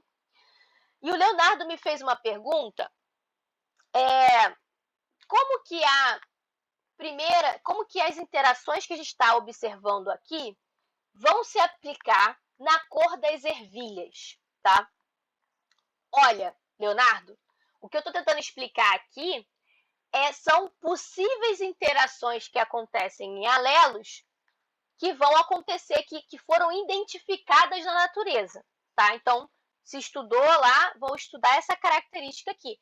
Cheguei à conclusão que nessas características aqui eu tenho 2 alelos que a interação entre eles é de dominância incompleta ou parcial, que é o caso aqui da cor da cor da flor das dedalheiras, tá? Nesse caso aqui eu tenho dominância incompleta ou parcial. No caso lá das ervilhas, que o Mendel observou, ou a cor era verde ou a cor era amarela, e os heterozigotos tinham a cor amarela. E isso era um caso de dominância completa, tá? Dominância completa. A dominância incompleta não acontece na cor das ervilhas. Deu para entender, Leonardo? Beleza, tá bom. Então, a gente tem a possibilidade da dominância incompleta, né, que seria o nosso heterozigoto não tem o fenótipo do homozigoto dominante. Ele tem um fenótipo intermediário, tá? Nesse caso aqui, ele não é vermelho, é rosa, tá? Se as ervilhas tivessem na cor delas esse tipo de interação, a heterozigota teria uma coloração intermediária entre o verde e o amarelo. E não é o que aconteceu. Não foi o que aconteceu, tá? A gente falou também da codominância, tá, Leonardo? Você caiu a internet? A codominância não confundam com a dominância incompleta ou parcial. O que acontece aqui na codominância é realmente os 2 alelos vão, né, ter o seu fenótipo expresso, que é o nosso caso do tipo sanguíneo A, B e 0. Então, o tipo sanguíneo AB tem o alelo isão A e o alelo isão B presente ali, e ele vai ter um fenótipo que é a soma, né, que são os 2 fenótipos, o A e o B, tanto vai ser expresso, tá? Vai apresentar ali. e os alelos múltiplos, né, que seria a possibilidade de a gente ter 3 ou mais alelos para aquele gene em questão, tá? O caso do tipo sanguíneo traz isso também. No tipo sanguíneo é bem interessante porque a gente tem tanto dominância completa, porque a gente tem a dominância entre os alelos ISão A e ISão B em relação ao izinho, a dominância completa acontece aqui. A codominância acontece entre os alelos ISão A e ISão B, né? E também, nesse caso aqui, a gente também tem alelos múltiplos, porque são 3 alelos, né? Que são possíveis, tá? Então, a gente vê aí 3 tipos de interação ali que a gente tem de possibilidades dentro, somente observando uma característica que é a tipagem sanguínea em humanos. Agora vamos falar dos alelos letais. Izinho, izinho, Leonardo. O izinho, izinho, né? Ele não está presente em nenhum desses dominantes, ele fica com a tipagem O. Ou, na verdade, a gente chama de O, mas é zero, gente, tá? É zero por quê? Porque ele não tem a proteína que está relacionada com o alelo ISão A e nem a proteína que está relacionada com o alelo ISão B. Por isso que ele é o tipo sanguíneo O, ou zero, tá? Eu estou mostrando aqui a proteína na membrana da hemácia, tá? Essa nossa tipagem sanguínea está correlacionada a uma proteína que está na membrana das nossas hemácias, né? Quem é do grupo O, o zero, não tem nenhuma dessas duas proteínas, que o tipo AB tem as duas, o tipo B só tem a proteína, né, para o tipo B, e o tipo A só tem a proteína para o tipo A, tá? A Júlia perguntou se ele tem outra proteína. Bom, existem uma gama de proteínas que vão estar presentes nas nossas hemácias, né? Mas as que estão correlacionadas com a tipagem sanguínea é apenas essa, tá? É apenas essa. E aí, esse indivíduo que tem izinho, izinho, não forma proteínas funcionais e ele não vai ter essa proteína na membrana, tá? Por isso, o tipo O ou zero é aquele doador, né? Que consegue doar para os demais, né, tipos sanguíneos por conta de não ter essa proteína que causa essa rejeição, né, do sangue, né? Quando a gente faz doação de sangue, né, o tipo O, né, consegue doar para as demais, porque essas proteínas que estão aqui presentes, né, se você é do tipo B e recebe um sangue do tipo A, você começa a atacar aquelas hemácias porque você não compreende que é aquela proteína ali que está sendo apresentada ali, né, naquelas hemácias, tá? Por isso o tipo O é o tipo doador.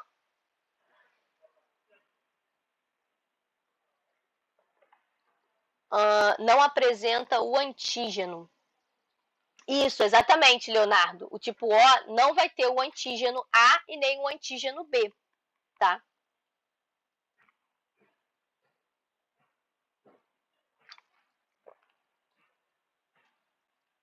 O anticorpo, vamos lá, isso daí já não é muito da nossa área que a gente tem que conversar, mas eu posso falar para vocês. O anticorpo é o que identifica o antígeno, tá? É a nossa imunidade, né? O anticorpo está relacionado com a nossa reação imune, nossa resposta imune, né? Para se proteger. O anticorpo vai lá, identifica algo, né? O antígeno, para poder se proteger. A gente destrói aquelas células que têm aquele antígeno, né? Aquele antígeno que está ali presente. Quem é do tipo sanguíneo A e recebe um tipo sanguíneo B, cria anticorpos anti-B, tá? Cria anticorpos anti aquela proteína B, que é uma proteína que o seu corpo não reconhece, tá? Em uma segunda doação sanguínea, se ele receber de novo o tipo B, ele vai ter uma resposta, já vai ter aqueles anticorpos ali, vai ter uma resposta imunológica que é perigosíssima. Na verdade, pode levar à morte daquele paciente que receber um tipo B na doação, né? Sendo ele um tipo A. Ele vai ter anticorpos anti-B, anti-antígeno B, tá? Porque os antígenos que ele apresenta são somente o A. E o A ele reconhece, o A tá tudo certo, o A é o que tá na minha hemácia mesmo, isso daí ele reconhece, tá? Beleza? Por isso que ele não pode receber de ninguém que tenha alguma outra proteína diferente de A. Ele pode receber de O, porque O não tem essa proteína, tá?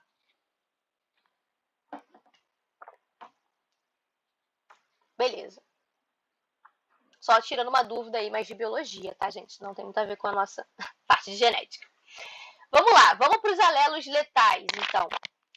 Os alelos letais, né, eles são aqueles que, quando presentes em homozigose normalmente, tá? Normalmente são alelos que presentes em homozigose, formam esse fenótipo, na verdade, que seria um fenótipo associado a esse, que ele forma um zigoto que é deletério, tá? Que gera a morte do indivíduo. O que isso altera, né? O Mendel não observou nenhum tipo de alelo letal, mas se tivesse algum alelo letal ali no meio dos trabalhos de Mendel, as proporções fenotípicas seriam diferentes, né? Porque aí você imagina, quando se junta 2 doses desse alelo que é letal, o indivíduo nem nasce, não chega a se desenvolver.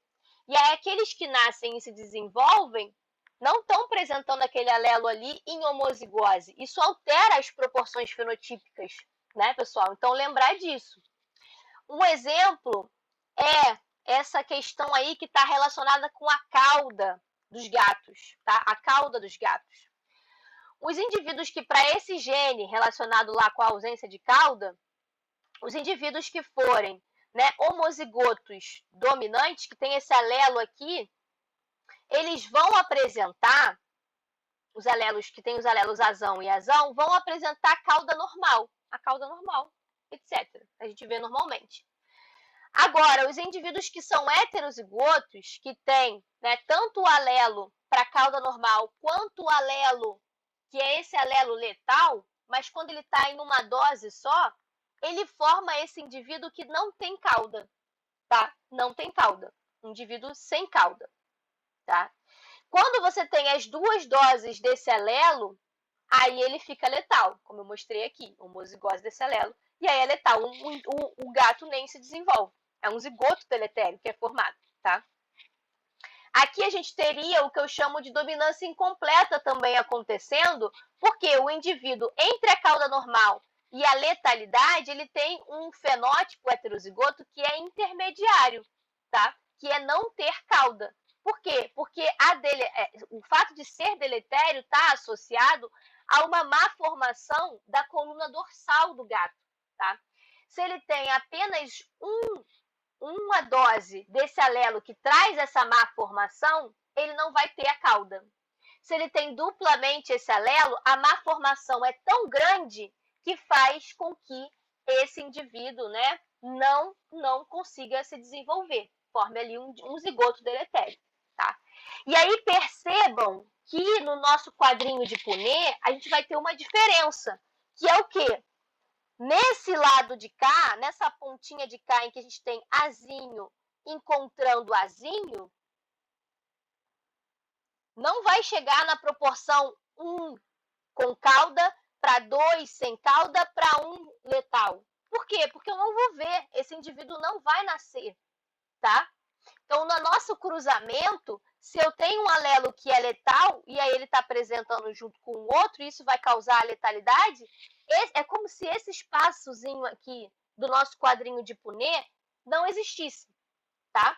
E aí a nossa proporção no cruzamento, então se eu cruzo um indivíduo sem cauda, que é heterozigoto, com outro indivíduo sem cauda, que também é heterozigoto, eu vou ter uma proporção fenotípica no final de 2 sem cauda, 2 heterozigotos, para 1 com cauda normal, homozigoto dominante. O total vai ser 3 agora, o total não vai ser 4. Por quê? Porque esse espaço aqui foi excluído, né, dentro do nosso quadrinho de Punnett. Deu para entender? Não chega nem a nascer, Júlia. É deletério, tá? É deletério durante o desenvolvimento do embrião. É como se fosse um aborto, tá? E isso é que a gente chama de deletério, tá? Teria alguma característica que segue esse modelo de dominância em humanos? Tem sim, Leonardo. Eu não trouxe aqui para vocês, mas tem. Eu não vou falar porque eu não tenho certeza.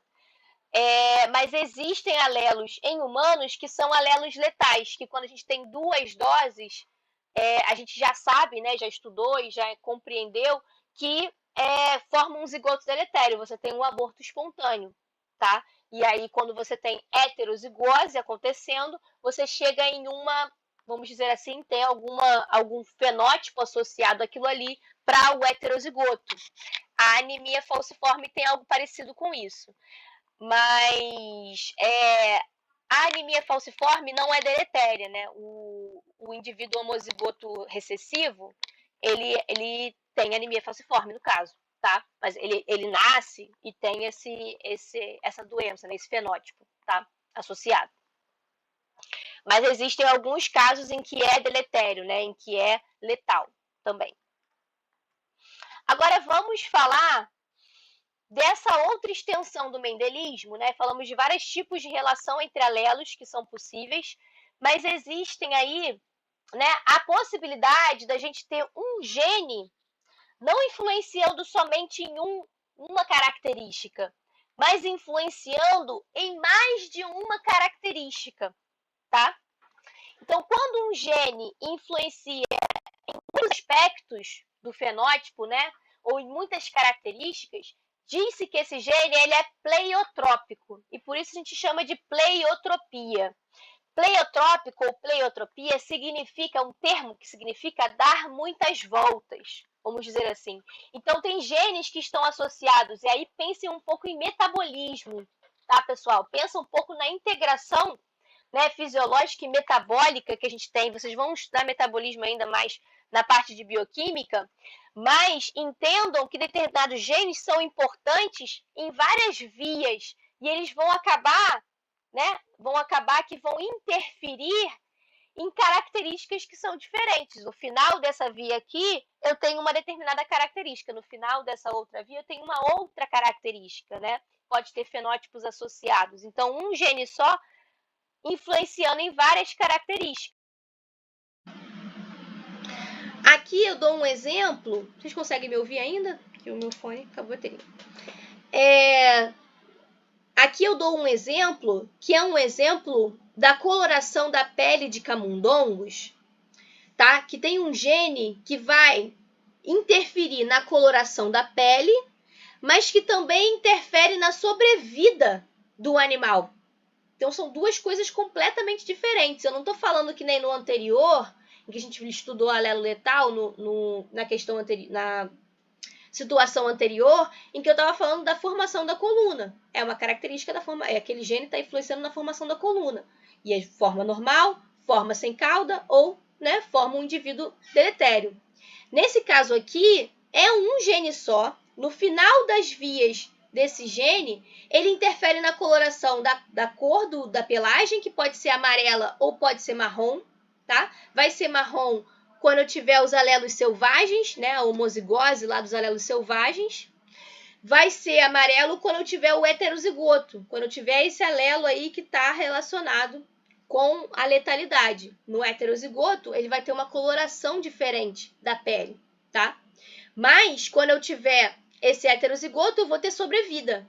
Quando eu tiver o homozigoto para o alelo selvagem, eu vou ter sobrevida. Quando eu tiver o homozigoto para esse alelo que traz a cor amarela, aí eu vou ter letalidade também, tá? Então, aqui, nesse caso, eu estou falando de duas características. Então, entendo a diferença entre característica e fenótipo.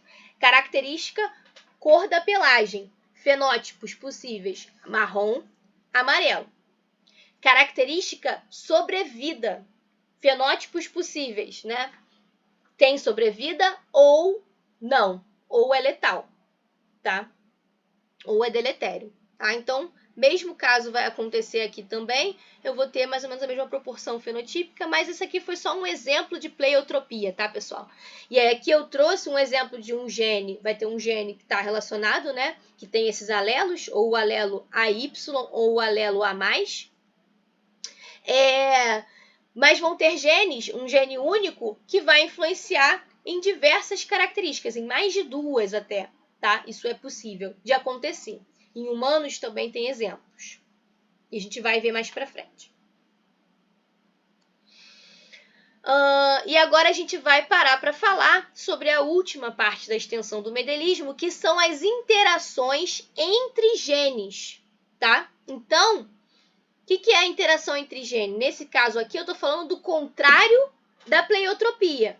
Um gene, várias características. Aqui eu tenho uma característica que é formada a partir de mais de um gene. Mais de um gene está correlacionado com uma única característica, né? Mais do que um. Tá? A gente vai normalmente estudar 2 genes associados a uma característica. A gente não vai ampliar muito mais do que isso, não, porque aí já começa a ficar muito mais complexo os cruzamentos, tá? Mas aí eu tenho mais de um gene influenciando na mesma característica. E isso vai alterar as proporções fenotípicas que a gente viu lá no caso do Mendel.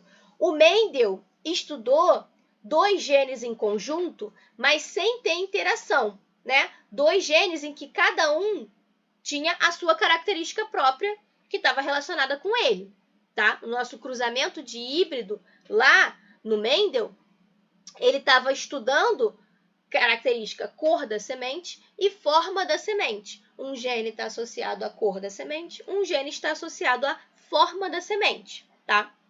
Nesse caso aqui, não.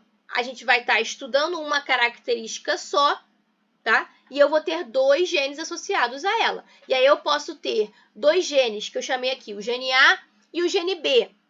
Eles podem estar com um tipo de interação gênica que a gente chama de interação na mesma via bioquímica, tá? Se eles interagirem na mesma via bioquímica, tá?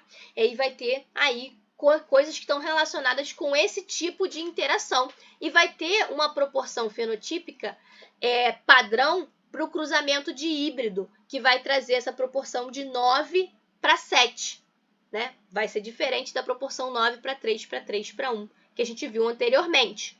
Por que eu estou falando de uma correlação 9 para 7? Porque eu estou falando daquele cruzamento de híbrido, então eu teria o Azão, Azinho, Bzão, Bzinho, cruzando com Azão, Azinho, Pzão, Bzinho. Vou ter meu quadrinho de Punnett com 16 entradas, certo? 16 entradas.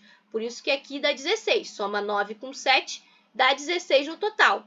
Só que a proporção de fenótipo que eu vou ter, já que um gene interage com o outro, e nesse caso é uma interação na mesma via bioquímica, eu vou ter 9 de um determinado fenótipo e 7 do outro fenótipo.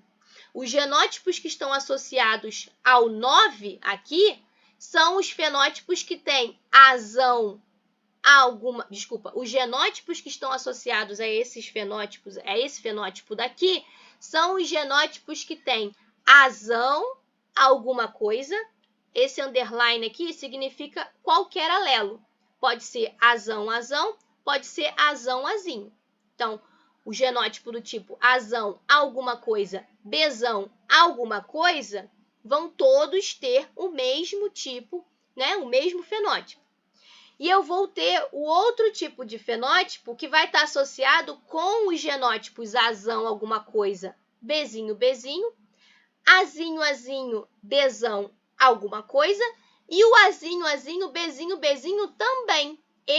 Todos esses possíveis genótipos aqui vão dar o mesmo fenótipo, e por isso eu chego numa proporção 9 para 7, tá? É como se eu somasse esse 3 mais 3 mais 1 e chegasse nesse 7 aqui, porque todos esses daqui vão ter o mesmo fenótipo. Já vou explicar melhor depois. Além da interação na mesma via bioquímica, eu tenho os outros tipos de interação. Eu tenho a interação que é do tipo não epistática. A interação do tipo não epistática, eu caio em uma proporção fenotípica de 9 para 3 para 3 para 1, com esses genótipos aqui associados. Eu tenho o tipo de interação epistática, né? Aqui é não epistática. Quando eu tenho epistática, eu posso ter epistasia do tipo dominante, tá? Em que o alelo epistático ele é dominante, já vou falar disso, e cair numa proporção de 12 para 3 para 1. Esse 12 é porque é a soma do 9 com o 3. E aí chego em 12, porque todos esses indivíduos com esses genótipos aqui vão ter o mesmo fenótipo. E na epistasia recessiva, em que o alelo epistático ele é recessivo, eu tenho aí, né, uma proporção de 9 para 3 para 4, tá? E esse 4 que aparece aqui é por quê? Porque é a soma do 3 com o 1, tá? E por isso todos os genótipos associados que estão aqui colocados vão ter o mesmo fenótipo. Vamos passar aqui para falar um pouco de cada uma. vamos falar da interação entre genes do tipo genes que estão na mesma via bioquímica. Tá? O que quer dizer na mesma via bioquímica? Bom, por exemplo, para chegar na coloração dessa planta aqui, eu tenho uma rota, né, uma via bioquímica, em que eu tenho uma molécula, que é uma molécula precursora qualquer. Eu tenho um gene, que é o meu gene C, que vai ser responsável por converter, vai trazer uma enzima, vai trazer uma proteína que vai ser responsável por converter esse precursor em um intermediário. E depois eu vou ter um gene, que é o gene P, que vai estar relacionado com converter esse intermediário no tal pigmento roxo. E aí sim eu chego no meu fenótipo de coloração roxa, tá? Se eu tenho essa via bioquímica aqui cancelada nesse ponto ou nos dois pontos, eu não chego no meu pigmento roxo e eu vou ter a minha flor branca, tá? Então, quer dizer, esse gene C e o gene P, os dois estão correlacionados com a mesma característica, cor da flor, tá? Então, vamos pensar aqui, eu tenho, né, um cruzamento que foi feito entre plantas, né, com linhagens puras de branca, tá? E tive um cruzamento que chegou lá em 100% da minha F1 roxa. Essa 100% roxa aqui, dessa F1, né, quer dizer que eu tenho o nosso heterozigoto. Mas é heterozigoto não só para um gene, para dois genes, porque são dois genes que estão associados com essa característica. Então, aqui eu tenho o meu heterozigoto, Czão, Czinho, Pzão, Pzinho, na minha F1. Vou cruzar F1 com F1 e o resultado que eu tenho vai ser uma proporção de 9 roxas para 7 brancas. Por quê? Vamos ver aqui o nosso quadrinho de Punnett, como é que ele fica. Tenho o meu cruzamento de híbrido, tá? Esse cara aqui, que é Czão, Czinho, Pzão, Pzinho, pode doar gametas com Czão junto com Pzão, Czão junto com Pzinho, Czinho junto com Pzão e Czinho junto com Pzinho. O outro indivíduo com quem ele vai cruzar, a mesma coisa. Fiz o meu quadrinho de Punnett com 16 entradas. A diferença é a seguinte, aqui nesse caso, é que eu preciso de alelos dominantes, tanto para C quanto para P, para eu poder ter essa conversão acontecendo, porque o alelo recessivo ele é nulo, gera uma enzima que não é funcional, então eu não vou converter precursor em intermediário, ou eu não vou converter intermediário em pigmento roxo, ou eu não vou ter nenhuma via funcionando e nem a outra. E aí vou ser branca, tá? Então, todos os indivíduos que têm pelo menos um alelo dominante para C e um alelo dominante para P vão ser roxos. Vejam aqui que é o que está colocado em roxo. Todos os indivíduos que não tenham pelo menos isso, aqui, por exemplo, eu tenho alelo dominante para C, mas eu não tenho alelo dominante para P. Então, vai ser branco. Aqui é o contrário. Eu tenho alelo dominante para P, mas não tenho para C. Vai ser branco. Aqui, eu não tenho alelo dominante nem para C nem para P. Vai ser branco. E por isso que a gente tem essa alteração aí da proporção fenotípica e a gente chega em 9 roxas para 7 brancas, quando a gente cruza de híbrido, né, com de híbrido, tá? Então, são 9 roxas, porque todas as que são Czão alguma coisa, Pzão qualquer coisa, são roxas.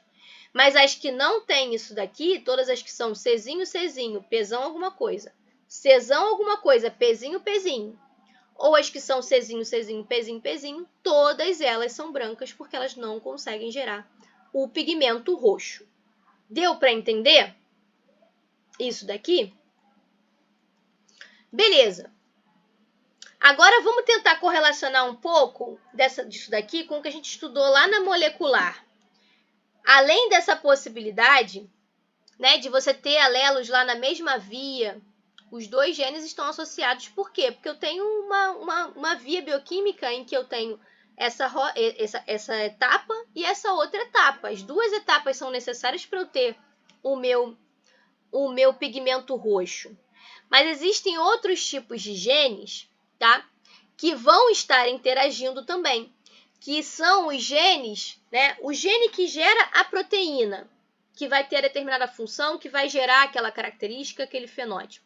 Agora, pensa no gene regulador daquela proteína. Lembra um pouquinho de regulação gênica que a gente estudou.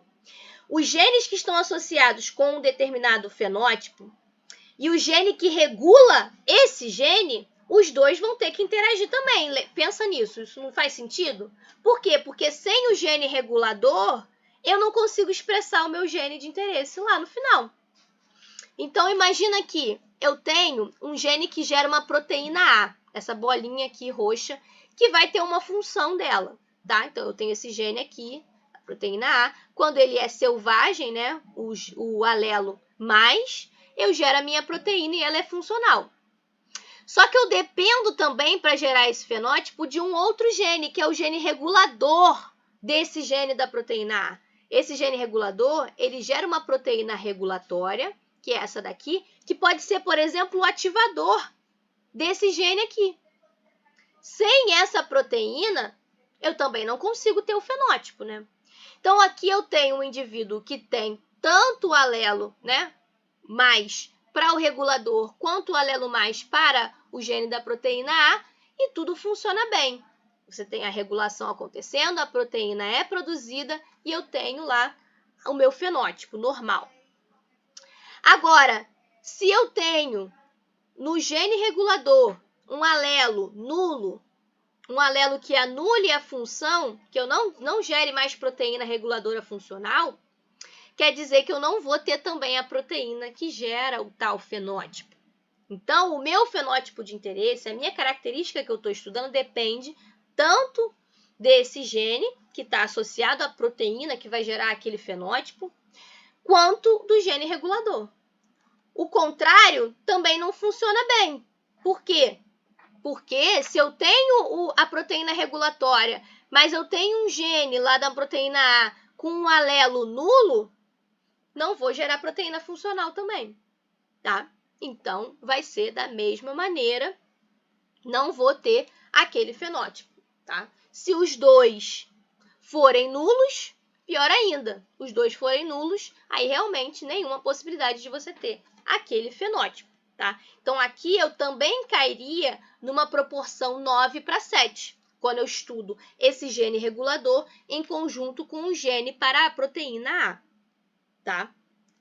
Beleza? Assim eu consigo verificar que tem interação entre esses dois genes, tá? Bom, pessoal, a gente já está chegando mais para o final da aula. Quer saber se vocês têm alguma pergunta, querem que eu explique alguma coisa novamente? Porque a gente vai ter pouco tempo para falar sobre a interação não epistática e as interações epistáticas, tá? Mas depois delas a gente vai falar um pouquinho de herança quantitativa também e finalizar essa parte de neomendelismo. Não vai dar tempo para falar disso hoje. Vamos falar disso na aula que vem, terminar essa parte de neomendelismo e estudar essas outras 3 possíveis interações gênicas, tá? Interações entre 2 genes para gerar a mesma característica, e depois a gente finaliza e fala a gente vai falar de ligação gênica na semana que vem também, e de heredogramas, tá? Beleza? Alguém tem alguma pergunta? Tudo certo? Então tá bom. As notas, pessoal, vão vir na segunda semana de fevereiro, tá? Só tô falando esse prazo para poder ter certeza que eu vou entregar para vocês. Eu queria entregar semana que vem. Vou tentar ainda, mas se não der, na segunda. Beleza. Eu vou liberar hoje à noite os EDs desse módulo para vocês. O ED 3, 4 e 5, tá? Vocês já vão estar conseguindo fazer o ED 3. Principalmente com essa parte que eu estou falando para vocês de mendelismo e tudo mais. E aí vocês vão fazendo aos poucos, que é para não deixar de entregar, tá? Não deixe de entregar os EDs. Beleza, pessoal? Então, ok. Se ninguém tem mais nenhuma pergunta, estão liberados. Ok. Eu vou ver como é que ficou essa gravação.